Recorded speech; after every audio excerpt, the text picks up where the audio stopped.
Did you like that?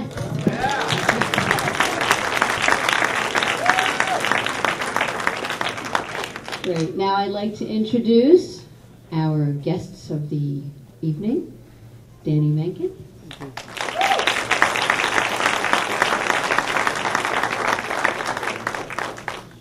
And David Suissa. Great. What a film. How much time? You know, when I saw this film, what's going through my mind is maybe we should send all the politicians to that cove. I was imagining Mahmoud Abbas underwater with Bibi, and somehow, if humans couldn't bring peace to the Middle East, maybe it's Dani's dolphins.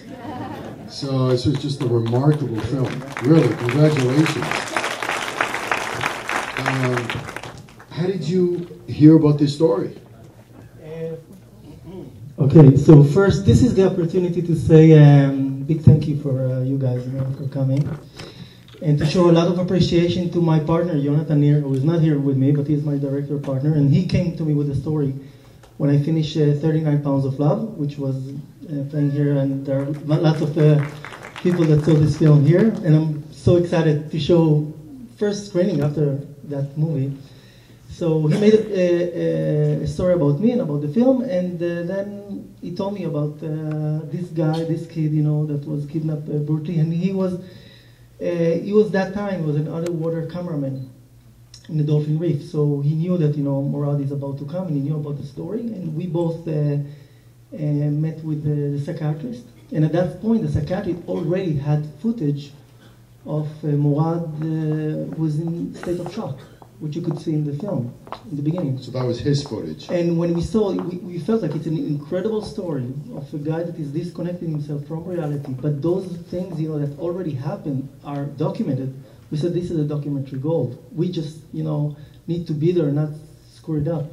And then the kid, of course, Morad, you know, was an incredible kid, didn't want us to shoot him. The last thing he needed is bunch of people with a camera running after him, talking to him about the trauma that he wants to run away from.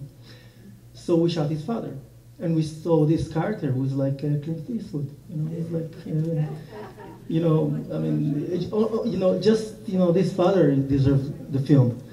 So that's how we all started, and we're very lucky, you know, to get an access to such an incredible story. And in many ways, you know, Dolphin Boy is a universal story. It's not about an Arab kid. It could be anywhere. It could be in Australia. It could be in the United States. You know, right. It could be in any place in the world. And we didn't, you know, even, you know, pay attention to the fact, you know, he's an Arab in the film. We didn't, you know, put so much emphasis on that. And it does play, you know, in the United States. Many people do ask me about it.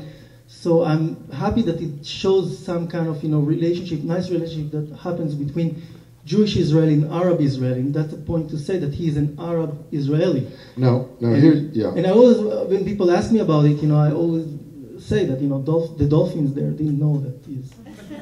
Amen. And again, it's an independent film, and I'm lucky, you know, to have, you know, great guys working with me on independent films and good stories. And as I said, you know, we don't have the big budget, we don't have the technology to make, you know, effect and stuff like that. So all we have is good story and our passion, you know. And you know that in Israel, if there is something that we're not lacking, is passion, you know. That's for sure. We know that. So even for the hummus, you know, it's like it doesn't. Speaking of passion, one of my very good friends is Tzvi Howard Rosenman, who I know was one of your teachers. I know him very well. So I'm curious, because he'll never tell me, but I'm curious, what kind of stuff did you learn in that classes, and how did you apply it to your art? I think, you know, we learned, it was very interesting, because we learned all kind of, you know, genre that, you know, the film has. You know, we learned the Hollywood style, we learned the independent style, we learned the production style. You know, so it was really nice, you know, to explore this avenue and to take, you know, the things that is true for yourself, you know, from all those things. It was like very interesting and diverse in that matter. And would you ever consider playing this film in Ramallah for the Arabs? Oh yeah, absolutely. Look, are you absolutely, yes. I will show it everywhere people have hearts, and it plays actually for Arab people, and they reacted it as much as everybody else. Where did it play for? It plays right now in a village in the south of Israel by Beersheba, and for Bedouin. And right now, it plays all over. So I mean, really, there are millions of Arabs in Israel. So we don't check IDs, and we don't care what religion people are. We want your $5.